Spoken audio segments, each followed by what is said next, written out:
Հրդեհ է բռնկվել Կոմիտաս 60 կոտորակ 2 հասցեում գտնվող շինությունում, որտեղ գործում են հանրային սննդի կետեր և այլ խանութներ։ Մարդկանց տարհանել են այրվող շինությունից։ Փրկարար ծառայության հաղորդագրության մեջ նշվում է, որ 11:08-ին է ճգնաժամային կառավարման ազգային կենտրոնն ահազանգ ստացել Կոմիտասի Պողոտայի սննդի կետերից մեկում հրդեհի մասին։ Հրդեհի բարդության 1 բիս կանչով դեպքի վայր են մեկնել Երևանի փրկարարական վարչության Հրշեջ փրկարարական ջոկատներից 4 մարտական հաշվարկ։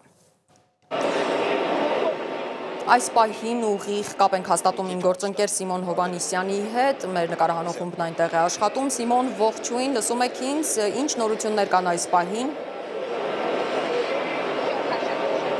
Այո, Անի, լսում եմ։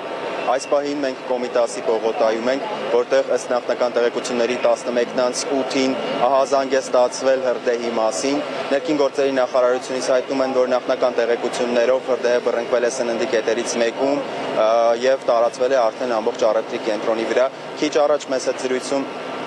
ներքին գործերի նախարարությունից հայտնեցին, որ հրդեհի մեծ մասն արդեն մարվել է, միայն մի քանի օջախներ են մնացել տանիքում։ Իրականում, եթե նայում ենք տեսանելիության առումով, այս պահին ծուխը շատ ավելի նոսր է, քան այն պահին մոտավորապես ժամը 12-ին, երբ մենք այստեղ էինք։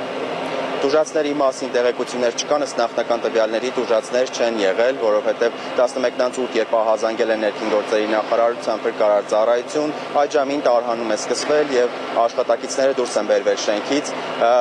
Այս պահին կրակ կարելի ասել փողոցից չի երևում, սակայն երևում են հետևանքները, շենքի երեսպատման մի մասը այրվել կամ հալվել է, իսկ վնասների մասին խոսելը դեռ վաղ է։